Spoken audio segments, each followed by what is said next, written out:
Dramang ito ay rated SPG. Striktong patnubay at gabay ng magulang ang kailangan. Maaaring may masiselang tema, lengguwahe, karahasan, sexual, horror o droga na hindi angkop sa mga bata. Nagimbal nga ang pamilya Tanyag sa pagbabalik nitong si Moira. Alamin natin. Welcome back sa aking channel. Mga kaganapan sa abot kamay na pangarap. Napaka-intense nga ng mga kaganapan sa abot kamay na pangarap. Suspindido si Zoe sa ginawa niyang pag-iwan kay Lilet habang nasusunog ang isang kwarto sa Apex. Wala namang nagawa si Robert sa desisyon ni Giselle at Doc Ray, kundi ang pumayag na lang. Dahil totoo naman talaga na hindi tama ang ginawa nitong si Zoe, hindi lang kay Lynette, maging sa mga susunod pa nitong makakasalumuha. Ay baka ganun nga din ang gawin ni Zoe.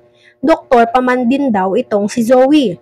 Samantala, oras na nga para sa paghihiganti nila Madam Chantal sa pamilya Tanyag. Ready na nga ang lahat ng plano. Pinuntahan ni Madam Chantal ang isa niya pang anak na si Lucigi para makilala ang tauhan na gagamitin at tutulong sa kanila para maghiganti dito sa pamilya Tanyag. Pinakilala ni Lucigi si Gilbert kay Madam Chantal. Matapos magpakilala, pinagmasdan maigi ni Madam Chantal si Gilbert mula ulo hanggang paa. Tinanong ni Madam Chantal si Lucigi, mapagkakatiwalaan ba ito? You know that this is a special and elaborate missions against Tanyag. Pinagmalaki ni Lucigi na isa si Gilbert sa pinagkakatiwalaan niyang tauhan. At pinagkakatiwala niya daw dito maging ang buhay niya. Ganun daw niya talaga pinagkakatiwalaan itong si Gilbert. Samantala, siniguro naman itong si Gilbert na makakaasa sila dito at sisiguraduhin na mapagkakatiwalaan siya nitong si Madam Chantal. Tinitigan lang siya ni Madam Chantal at sinabi dito, we'll see. At dahil curious nga itong si Gilbert kung sino ang ipapatrabaho sa kanya, tinanong niya ito kay Madam Chantal. Mawalang galang lang po ma'am, sino po ba yung mga Tanyag?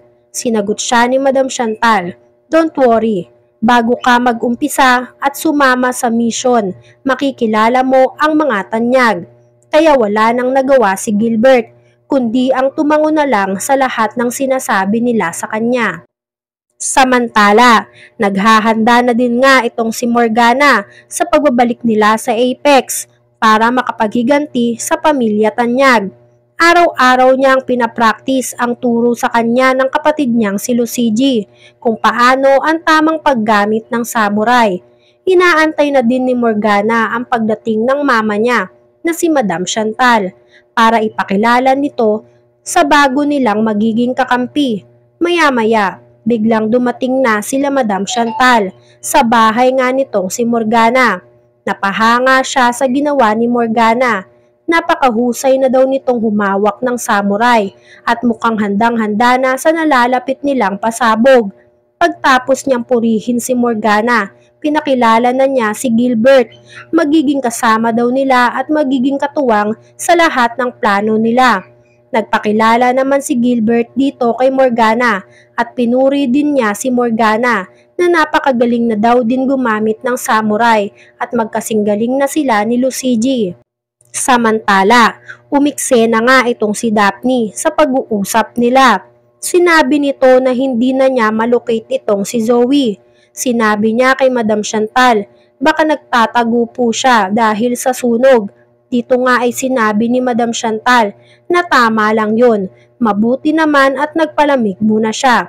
Dahil galit na galit sa kanya si Robert sa ginawa niya kay Lynette. Dagdag pa ni Daphne, may isa pa silang problema. Nagtataka si Madam Chantal kung anong problema ba ang sinasabi ni Daphne.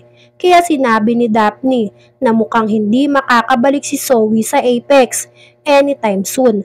Dahil according po sa source ko, si Ma'am Giselle at Doc Ray suspended Zoe residency. Kaya naman gulat na gulat si Madam Chantal sa narinig niya.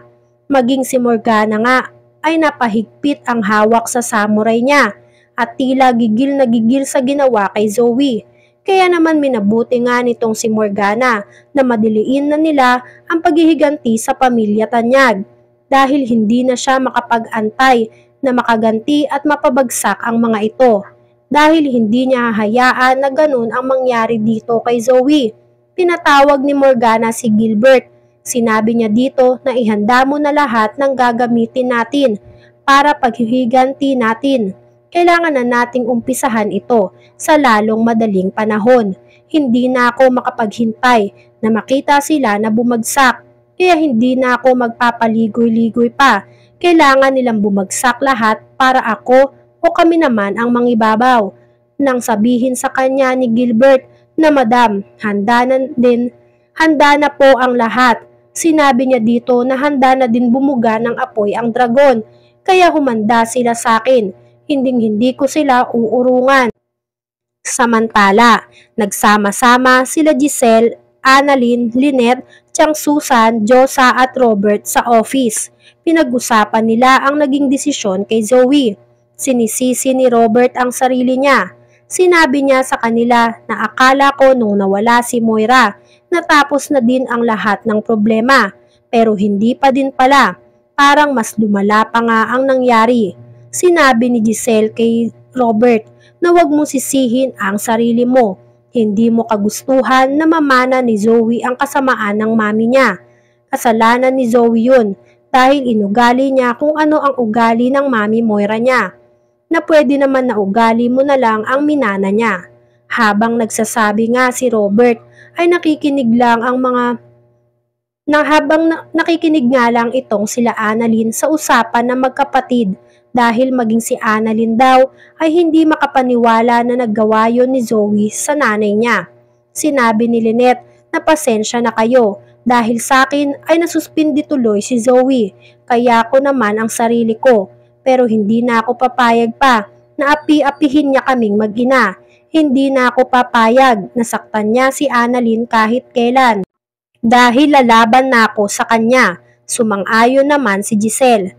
Ayaw din nga ni Giselle na mamihasa si Zoe sa mga kasamaan na ginagawa niya dahil palala na nga ito ng palala. Si Robert na nga ang humingi ng pasensya dito kay Lynette sa ginawa ng anak niyang si Zoe. Samantala, hindi iniwan ni Madam Chantal si Morgana dahil hindi na daw siya makapag-antay na magantihan ang pamilya Tanyag. Nakita niya si Morgana nagigil na at mukhang hindi na din makontrol ang galit nito. Kaya sinabi ni Madam Chantal dito na you have to control your emotions. Walang mangyayari kung paiiralin mo ang galit. Kaya kumalma ka muna, darating din tayo sa paghihiganti natin. Samantala, nagsuggest naman si Chang Susan kay Giselle na ipa-blessing ang Apex para mawala lahat ng masama sa Apex na nananalaytay. Sumang-ayon naman si Giselle sa suhestyon ni Chang Susan. Napakagandang idea daw ito. Sa kabilang banda, handang-handa na talaga si Morgana na magpunta sa Apex at maging si Madam Chantal ay nagsabi na ito na ang tamang pagkakataon para magpakilala ka sa kanila. Paniguradong magigimbal sila kapag nakita kanila. Excited na daw si Morgana na makapaghiganti sa mga ito. Magagawa kaya ni Gilbert ang utos sa kanya kapag nalaman niyang isa sa Tanyag ang tumulong sa kapatid niya na magamot at madala sa ospital. Yan nga ang mga kaganapan at mga dapat nating abangan dito sa Abot Kamay na Pangarap. Kung gusto nyo pa ng mga gantong klaseng video ay mag-subscribe at i-like itong video na to. Maraming salamat po. I got you!